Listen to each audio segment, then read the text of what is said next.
si Hellboy cessait tout simplement d'être un blockbuster fantasy pour devenir une véritable légende à raconter au coin du feu, en lisière d'une forêt hantée, avec beaucoup de frissons. Vous avez compris, je vais vous parler du nouvel opus de la saga des Hellboy, alias Hellboy The Cloaked Man. Avant d'aller plus loin, n'oubliez pas, si vous n'êtes pas abonné, pensez à le faire, pensez à la petite cloche pour les notifs, mais surtout pensez à vos commentaires. Let's go!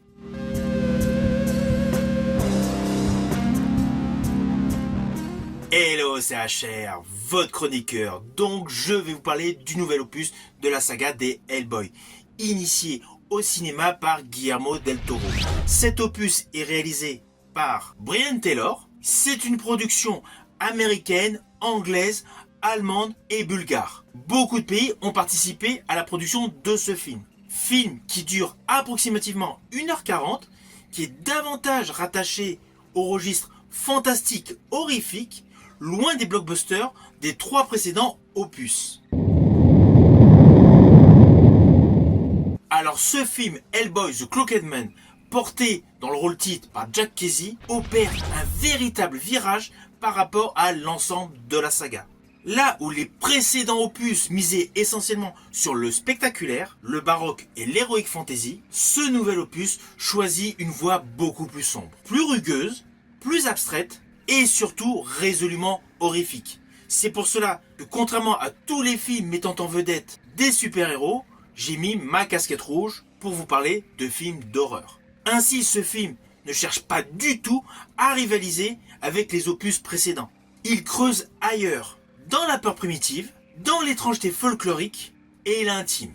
Et c'est précisément cela qui en fait tout simplement la force de ce film. Car l'histoire a un côté intimiste. D'ailleurs, la voici.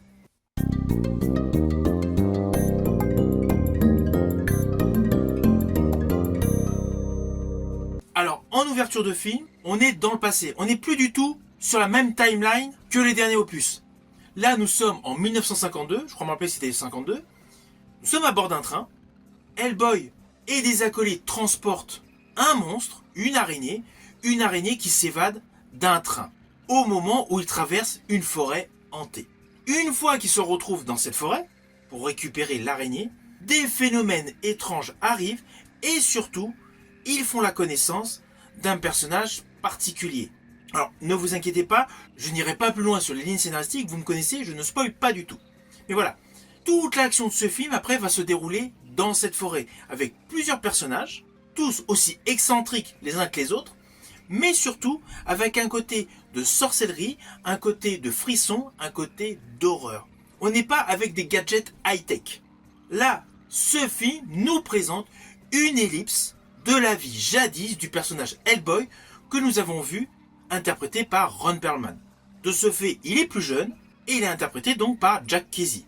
Ceci dit, on apprend quelques petits détails dans ce film sur l'origin story de la mère de Hellboy. Mais l'essentiel de l'histoire est essentiellement concentré sur The Cloaked Man. Alors ce qui m'a frappé d'emblée dans ce film, c'est le recul temporel. Cloaked Man ne s'inscrit pas du tout dans la continuité moderne des autres opus, mais dans un passé poisseux presque hors du temps. Je vous le dis tout de suite, on est extrêmement loin des grandes métropoles, des laboratoires futuristes vus jadis. Ici, le monde est essentiellement constitué d'un bois humide, poisseux, avec une entrée en matière par le biais d'un train avec des wagons grinçants, pour déambuler dans un dédale de chemin au cœur de la forêt, noyé pour beaucoup de séquences dans un brouillard épais. De ce fait, ce choix narratif marque une rupture nette avec les opus de Guillermo del Toro, qui était davantage dans une approche flamboyante. Là où del Toro exaltait le mythe par la couleur et l'ampleur, The Cloaked Man préfère la retenue, le malaise et l'horreur. Alors d'ailleurs, dès la scène d'ouverture, le ton est donné.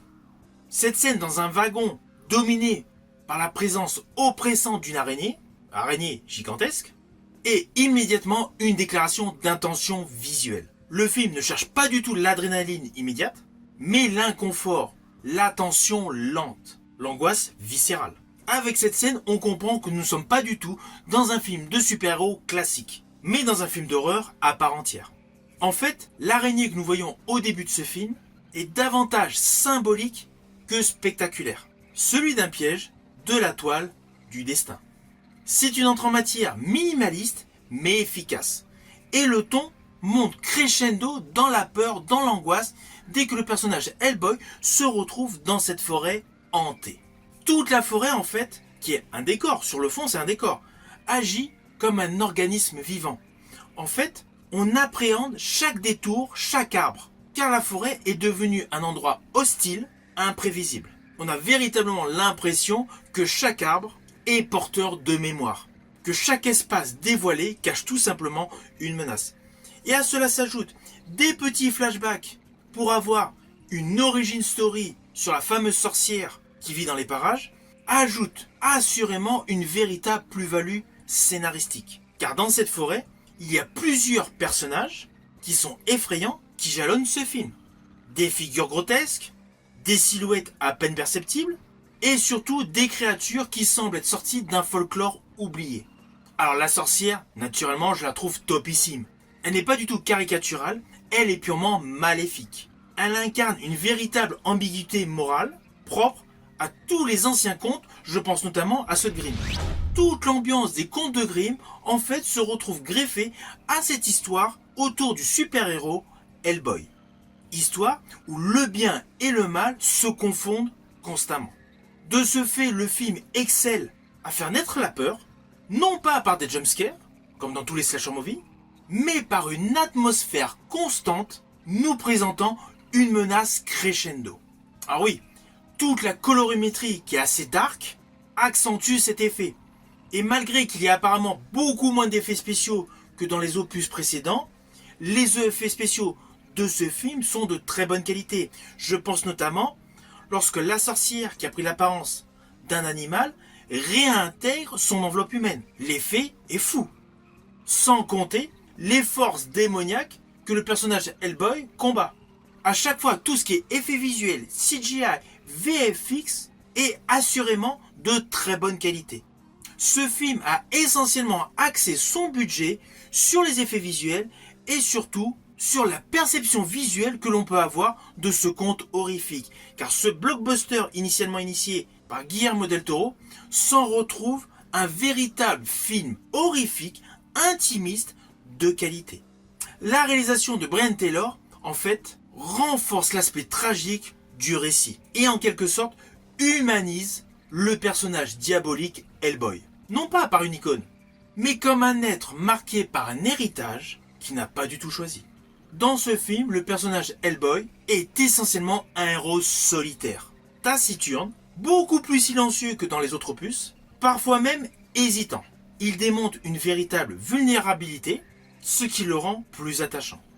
Je rajouterais, si vous êtes fan de littérature horrifique, toute l'atmosphère de ce film, l'ambiance, a un côté qui fait penser aux différentes œuvres de Lovecraft. On est vraiment dans un style gothique, dans un style horrifique à la Lovecraft. Ce qui rend ce Hellboy davantage comme un film organique, plongé dans l'enfer. Alors au final, naturellement, c'est un film que je vous invite à découvrir. Il vaut le détour. Vous pouvez l'avoir par le biais de supports physiques, via DVD ou Blu-ray, ou en VOD. Ce n'est pas un opus de la saga Hellboy tapageur, mais une véritable expérience horrifique. C'est plus un film qui se vit comme une traversée nocturne, en osant tout simplement s'éloigner des codes instaurés par les 3 opus précédents. Selon moi, Hellboy The Crooked Man redonne une puissance mythologique rare, celle des histoires qui dérangent, qui hantent et surtout qui restent en mémoire après le générique de fin. Ce film est un véritable pari audacieux, je ne sais pas s'il aura véritablement du succès, vu que déjà il est disponible par le biais de supports physiques ou en streaming. Mais selon moi, ce nouvel opus de la saga Hellboy est un très bon opus qui est réellement dans l'innovation. Je vous dis à bientôt pour une prochaine vidéo.